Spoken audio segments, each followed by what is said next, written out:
Bismillahirrahmanirrahim. Alhamdulillahilladzi awsala man syaa ila maqamin min maqamatil yaqin fa'abbara anhu bilisanin fasih wa tabyin.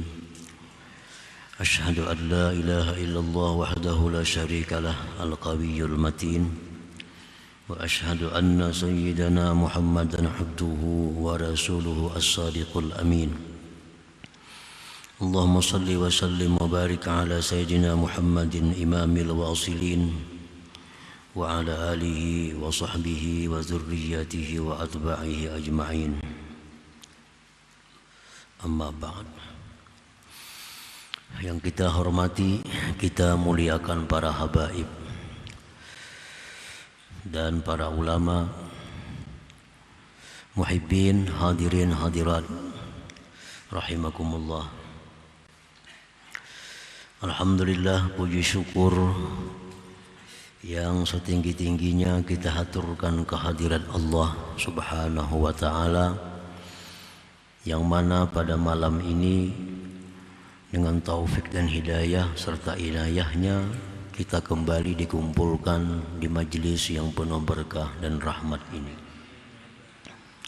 Salawat dan salam atas junjungan kita, kekasih Allah, Nabi besar Muhammad sallallahu alaihi wasallam, dan seluruh keluarga, sahabat, zuriat dan pengikut beliau. Para muhibbin rahimakumullah, al-hikmatu tsaminatu wath-tsamanun ba'dal mi'ah min al-hikamil ata'iyyah. Qala al-imam Ahmad ibn Athaillah as-Sakandari rahimahullah wa nafa'ana bi'ulumihi wa asrarih. Hikmah yang ke-188 daripada al-hikamil ata'iyyah, berkata pengarang Al-Imam Ahmad ibn Athaillah as-Sakandari rahimahullah, nafa'ana bi'ulumihi wa asrarih. Rubbama abbara 'anil maqam man istashrafa 'alaih wa rubbama abbara 'anhu man wasala ilaih wa dhalik multabisun illa 'ala sahibi basirah.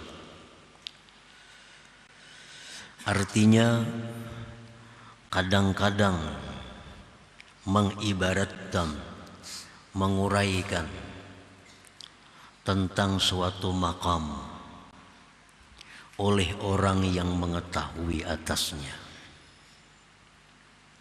dan kadang-kadang mengibaratkan, menguraikan daripada makam oleh orang yang telah sampai kepadanya.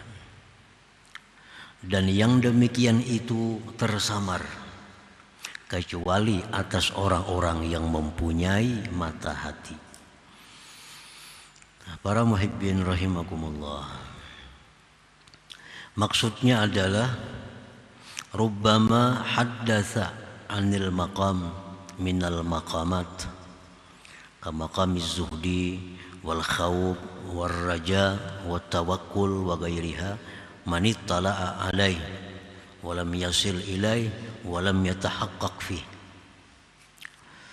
Kadang-kadang membicarakan, menguraikan atau menjelaskan tentang suatu makam, suatu kedudukan dari kedudukan yang ada dalam agama kita, seperti kedudukan zuhud,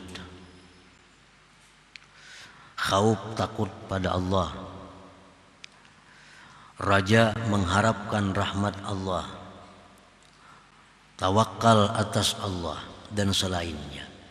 Kadang-kadang yang menguraikan demikian, yang menjelaskan demikian itu oleh orang yang mengetahui atasnya dan belum sampai kepadanya dan belum menduduki makam itu.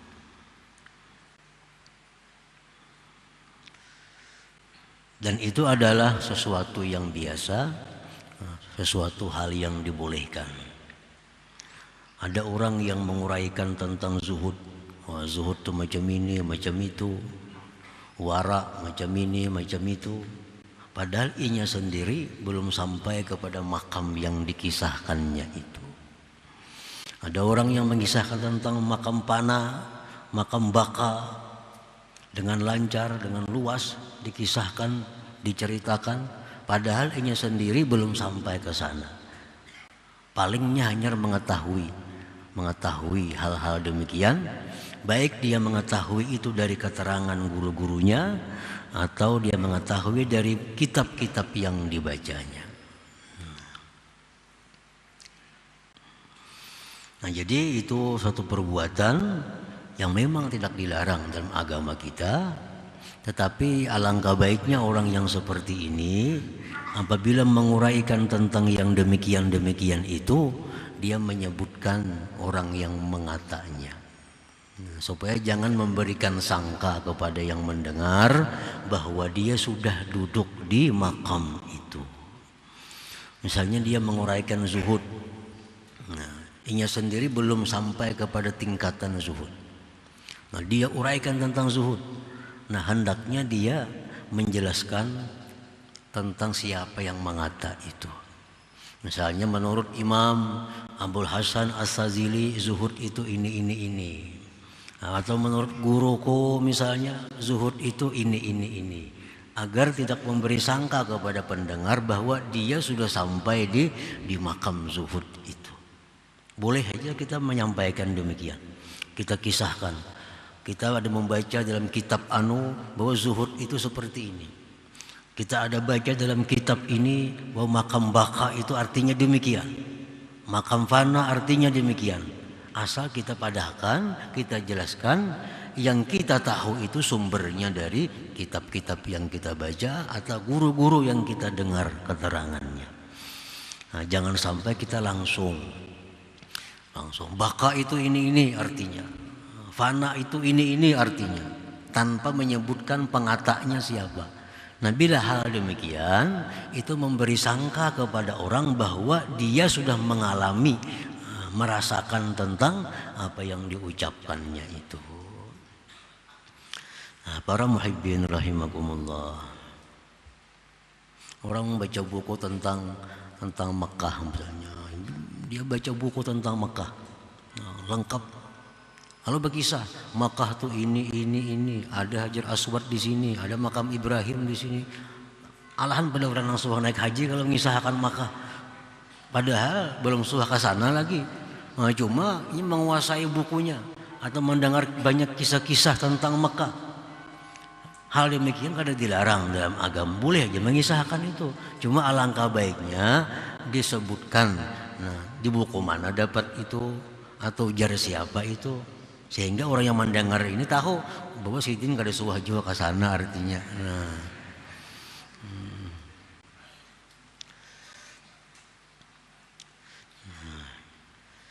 dimaksud dengan rubbama abbara anil maqam man istashrafa alaihi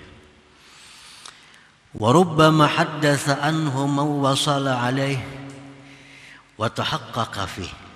Nah, terkadang ada pula orang yang menjelaskan, menguraikan tentang makam-makam tadi, zuhud, fana, baka, tawakal, ridha.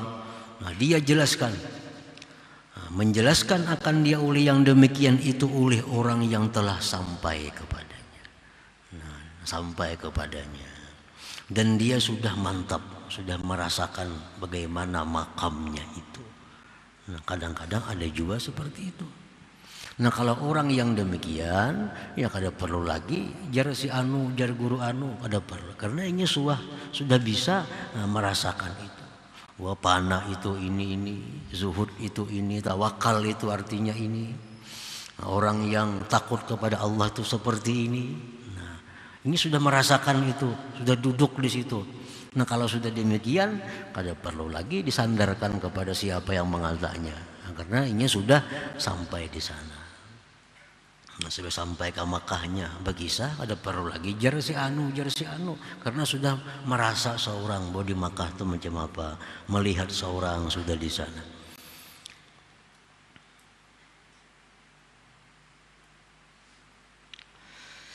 Qadil tabasal farqu baina hadza wa dzak. sungguh samar, artinya tidak jelas perbedaan antara ini dan itu. Nah, ini kita sulit membedakan antara orang yang mengisahkan nih, apakah memang hanya sekedar pengetahuan atau dia mengisahkan itu berdasarkan pengalamannya.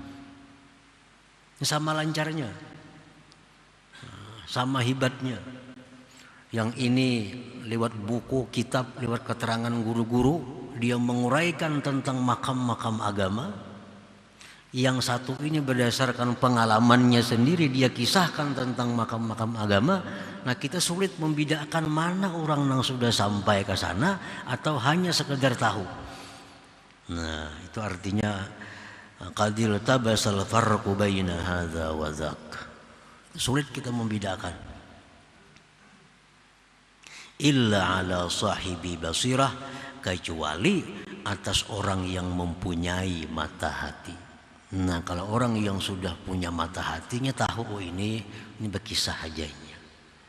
Oh, yang itu pengalamannya. Naknya tahu. Kada samar fa innahu la yakhfa alaihi al-farqu bainahuma, bahwasanya tidak nampak, tidak samar, tidak tersembunyi atas orang yang mempunyai mata hati itu perbedaan antara keduanya. Orang yang berkisah hanya ujar orang jua, lawan yang berkisah berdasarkan pengalamannya. Nah, orang yang punya mata hati itu kawan menilai. Nah, sebabnya apa? Karena orang-orang yang sudah mengalami tentang makam baka misalnya, kalau dia bercerita baka, maka perkataan yang dikeluarkannya itu ada mengandung roh.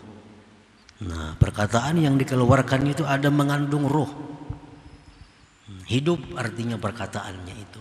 Kalau yang menguraikan memang berdasarkan pengalamannya. Tapi kalau orang yang menguraikan tentang suatu makam tapi yang berdasarkan pengetahuan, nah itu perkataan itu kada punya roh, kada punya makna, kada hidup. Nah, hidup kadanya itu hanya bisa diketahui oleh orang-orang yang punya mata hati. Nah, para muhibbin rahimakumullah. Ada beberapa tanda, namun tanda ini pun sulit untuk memutuskan ini orang yang bicara hanya sekedar ilmu, adapun ini bicara dengan pengalaman. Ada tandanya. Wa alamatul awal, alamat yang pertama. Alamat pertama itu orang yang mengisahkan, menerangkan tentang kedudukan agama berdasarkan ilmu atau pendengarannya daripada guru-gurunya. Nah, tandanya parahuhu wastibsyaruhu wa nasyatuhu inda ta'bir. Wa dzalik yura fi wajhi. Nah, tandanya itu ada kesan gembira, ada kesan bersemangat ketika menjelaskan tentang itu. Nah, orang ini begitu gembira kelihatan di wajahnya, begitu bersemangat menerangkan tentang zuhud, menerangkan tentang tawakal, menerangkan tentang apalagi raja khauf. Nah, itu tanda bahwa orang ini hanya berdasarkan ilmu, belum sampai kepada berdasarkan pengalamannya sendiri. Satu itu. Yang kedua, alamatnya wada'fu ta'thirih fi qulubil mustami'in, dan lemah pengaruhnya di dalam hati orang-orang yang mendengar itu. Nah, pendengarnya pun lemah, artinya kada berpengaruh perkataannya, penjelasannya itu. Karena penjelasan itu kada punya roh, hanya sekedar ilmunya. Lalu kada ada rohnya, lalu kada bisa menggerakkan orang-orang yang mendengar itu.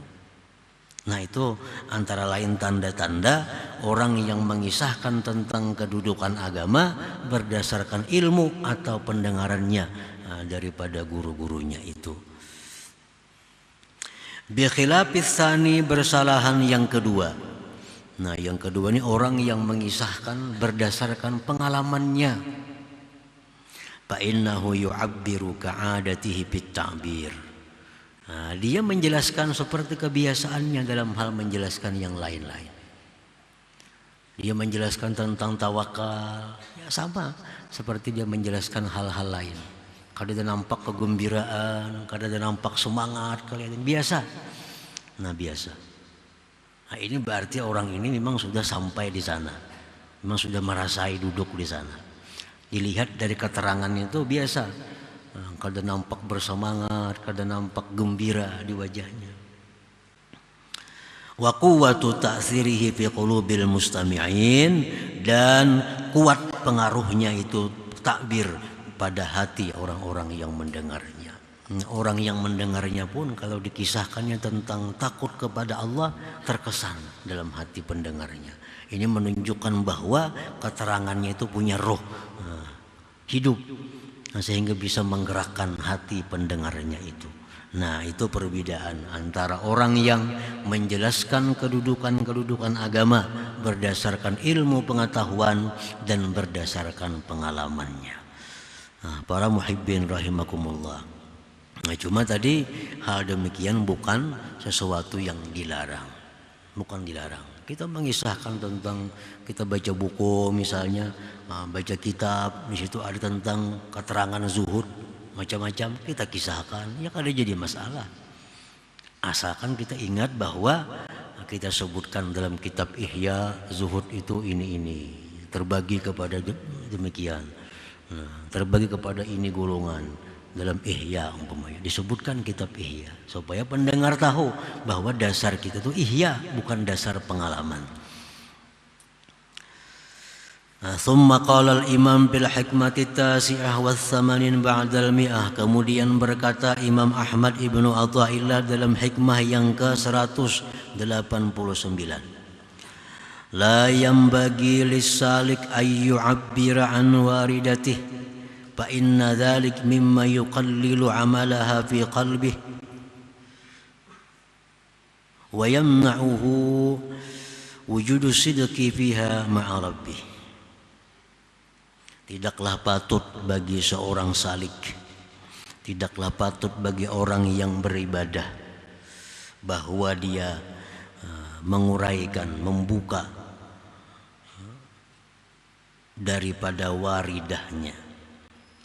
Karena yang demikian itu membuka waridah termasuk yang mengurangi akan amalnya itu waridah dalam hatinya dan mencegah akan dia adanya kejujuran padanya itu waridah beserta Tuhannya. Nah itu hikmah yang ke-189. Artinya la yajuzu lisalik ayyuhadditha an waridatih. Tidak boleh bagi seorang salik, bagi seorang yang berjalan menuju keridhaan Allah, tidak boleh dia menceritakan tentang hal-hal yang didapatnya dari sebuah amalan atau wiridnya. Amalan yang kita lazimkan itu disebut wirid, itu kan wirid. Nah, apabila kita melaksanakan wirid ini, Allah akan memberi kita, Allah akan memberi kita sesuatu yang disebut dengan warid. Jadi yang dari kita kepada Allah namanya wirid, balasan dari Allah ke kita namanya adalah warid. Nah, apabila kita berwirid lalu kita diberi Allah warid, jangan dikisahkan warid itu, jangan dikisah-kisahkan. Warid itu bisa ketenangan hati, bisa kegembiraan, bisa kerinduan kepada Allah. Nah itu warid. Atau bisa ketakutan kepada Allah. Macam-macam warid itu, tergantung wirid yang kita amalkan. Nah jadi kada boleh bagi seorang salik, bagi seorang yang beribadah kepada Allah, dia mengisahkan, membicarakan tentang waridnya itu. Apa contohnya warid itu? Katuma'ninatil qalbi, seperti ketentraman hati. Ketentraman hati. Misalnya kalau kita ini mengamalkan la ilaha illallah la ilaha illallah, la ilaha illallah. Datang kesejukan dalam hati. Nah, datang ketentraman di dalam hati. Lupa segala kesusahan hidup. Nah, itu ngarannya namanya warid. Nah, jangan dikisahkan ke orang. Aku kamu begitu tenang hati, jangan dikisahkan ke itu. Jangan. Karena Tuhan kada memberi lagi. Ya Tuhan ini kada kau menyimpan rahasia, ini kisahkan terus. Kita kan kada kau mengawani orang nang kada kau menyimpan rahasia. Kita ini bisi kawan kada kau menyimpan rahasia. Kita kan mau ngawani. Nah, apalagi Tuhan. Warid ini pemberian Tuhan yang istimewa kepada orang yang berwirid. Jangan dikisah-kisahkan itu.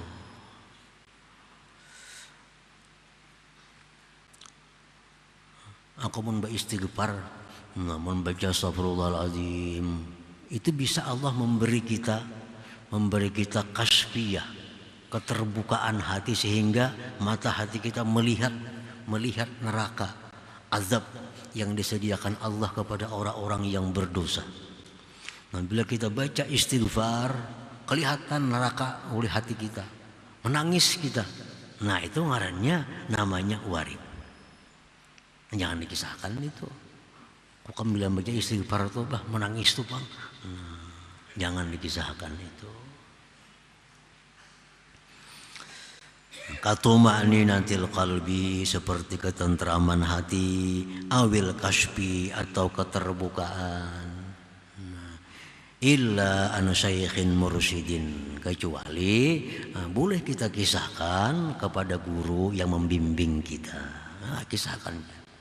Ulun guru gue kalau membaca ini nah hati ulun asa kayak apa kayak ini.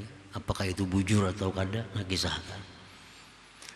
Mimpi yang bagus pun, mimpi pun jar Nabi jangan dikisahkan. Kecuali kepada orang yang nasih, yang bisa memberikan nasihat kepada engkau. Nah, ini mimpi. Apalagi ini warid. Nah, mimpi pun jangan dikisahkan kecuali kepada orang-orang yang nasih, yang memberikan nasihat kepada engkau. Bal yukhfiha, bahkan dia sembunyikan itu waridah. Nah, sembunyikan, wa yasunuha, dia pelihara, jaga. Jangan sampai ketahuan orang nih. Jangan sampai ketahuan orang. Karena itu warid kalau kita sembunyikan hanya antara kita dan Allah, nah itu akan selalu bertambah datangnya warid itu akan bertambah. Kalau kita hari ini la ilaha illallah, kita baca ada ketentraman hati, kita sembunyikan, nah kayaknya kita baca lebih tentram lagi, Allah akan menambah. Karena dianggap Tuhan, oh ini orang amanah, ini orang amanah, bisa menyimpan sesuatu yang berharga yang diberikan oleh Allah Subhanahu wa ta'ala. Lianna nafsahu tajidu bidalik lazzatan wa nsyiraha fataqwa bihi sifatuha fayakillu sababu dhalik ta'sirul waridat fi qalbi bal yatmahil. Karena nafsu merasakan pada yang demikian itu mengisahkan tadi, nafsu ada merasakan kelezatan, kelapangan.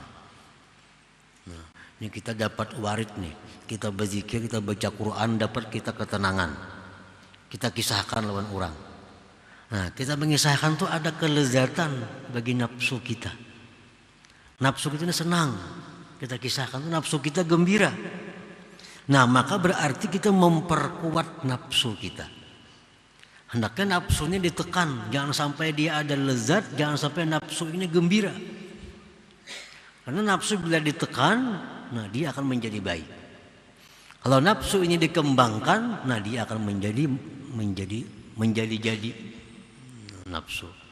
Nah, kalau kita kisahkan hal-hal yang istimewa diberi Allah, kita kisahkan, nafsu ini jadi senangnya. Nah, nafsu jadi nyaman.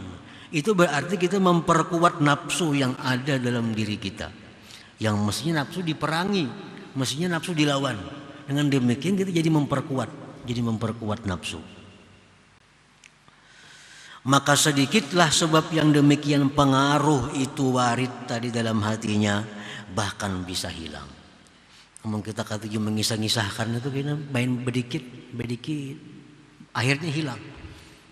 Karena Allah sudah kada percaya lagi menitipkan waridnya kepada hambanya ini. Nah, para muhibbin rahimakumullah. Orang baca salawat misalnya, bila kita baca salawat itu misalnya, itu Allah bisa memberikan kita kecintaan kepada Rasulullah. Kita baca salawat, hati kita rindu bertemu Rasulullah. Nah itu warid daripada buah wirid salawat itu. Kita baca salawat lalu hati kita rindu dengan Nabi kita, sehingga mendengar nama Nabi kita senang hati kita. Itu warid Allah, pemberian Allah kepada kita berkat wirid salawat yang selalu diamalkan. Orang kada ahli salawat kada akan rindu dengan Nabi kita. Disebut nama Nabi pun kada jadi ada apa-apanya. Karena jauh daripada wirid salawat. Nah bila orang tuh berwirid salawat, misalnya 100 sehari salawat, nah itu akan diberi Allah warid. Nah warid itu berupa kerinduan kepada Nabi, bisa kesenangan bila disebut orang nama Nabi kita, itu ada anugerah dari Allah. Jangan dibuka kepada orang-orang lain. Jadi as-saliku fi hali sulukihi ma'murun bi kitmani ilmihi wa amalihi wa hali waridatihi. Seorang salikin itu pada waktu suluknya itu disuruh, diperintah menyembunyikan ilmunya, menyembunyikan amalnya, menyembunyikan keadaan waridnya itu. Fa ifsa'uhu lidzalik min qillati ikhlasihi wa adami sidqihi li rabbih.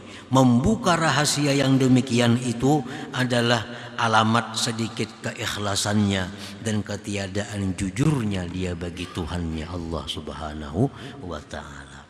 Kalau kita buka rahasia-rahasia yang diberikan Allah kepada kita berupa warid tadi, ketentraman hati bila berzikir, takut kepada Allah bila membaca ini, timbul takutan kepada Allah. Nah itu warid tuh. Bila itu dibuka, nah itu menunjukkan kurang ikhlasnya kita dan menunjukkan kita kada jujur dengan Allah Subhanahu wa taala. Nah para muhibbin rahimakumullah, jadi apa-apa yang diberi Allah kepada kita sebab wirid yang kita amalkan, maka simpan itu, sembunyikan sedalam-dalamnya dalam hati kita. Kalau hendak mengisahkan, ya kisahkan kepada seorang guru yang membimbing kita. Mungkin ada keterangan-keterangan tambahan daripada warid yang didapat itu.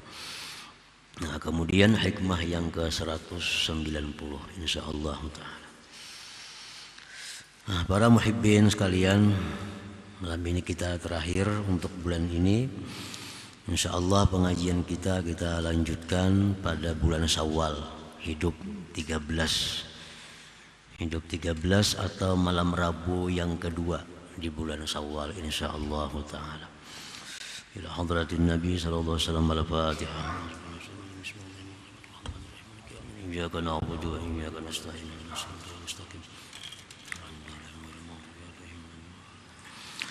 يا الله بها يا الله بها يا الله بحسن الخاتمة يا الله بها يا الله بها يا الله بحسن الخاتمة يا الله بها يا الله بها يا الله بحسن الخاتمة فيا أيها الرجل منه شفاعة صلوا عليه سلموا تسليما اللهم صل وسلم